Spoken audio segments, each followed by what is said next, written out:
Preventive health care को लेकर सरकार के प्रयासों का बहुत प्रभाव हुआ है। गंदगी से फैलने वाली बीमारियों से बचाने के लिए स्वच्छ भारत अभियान हो, धुएं से होने वाली बीमारियों से बचाने के लिए उज्ज्वला योजना हो, प्रदूषित पानी से होने वाली बीमारियों से बचाने के लिए जल जीवन मिशन हो, ऐसे अनेक इनिशिएटिव, इनके बेहतर परिणाम आज देश के सामने आ रहे हैं। इसी प्रकार कुपोषण, एनीमिया हमारे देश की एक महत्वपूर्ण समस्या भी है।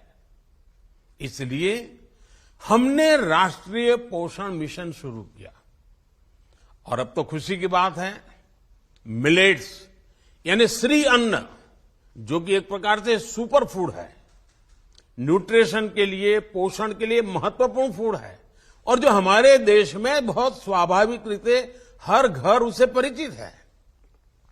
यानी श्री अन्न पर भी बहुत अधिक बल दिया गया है।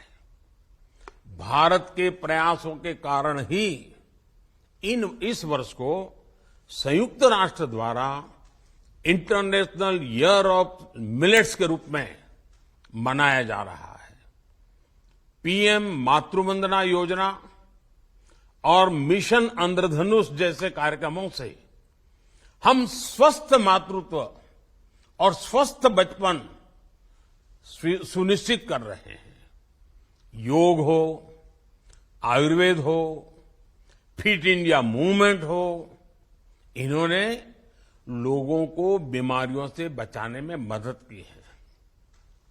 भारत के आयुर्वेद से जुड़े प्रोडक्ट्स की डिमांड पूरी दुनिया में बढ़ रही है।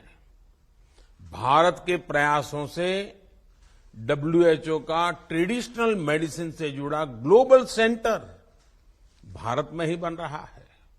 इसलिए हेल्थ सेक्टर के स्टेक होल्डर से मेरा एक आग्रह है और खास करके आयुर्वेद के साथियों से आग्रह है, एविडेंस बेस्ड रिसर्च को हमें बहुत बढ़ाना होगा।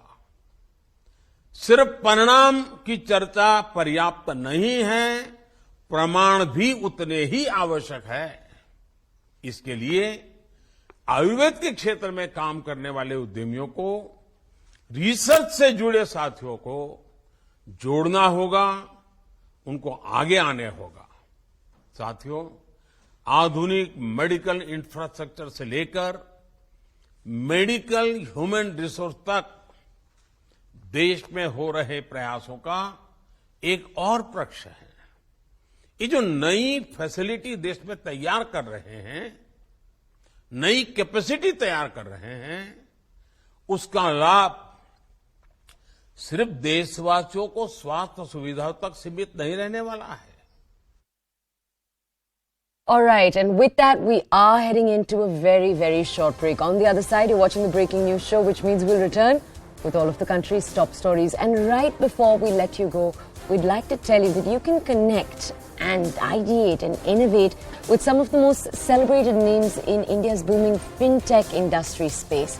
This March 7th in Mumbai, 3:30 p.m. onwards, Money Control will be having a fintech conclave where we'll be having discussions where we ideate about the future of what fintech holds for the country and for the world. We'll see you in just a few minutes. We'll return with all of the country's top stories.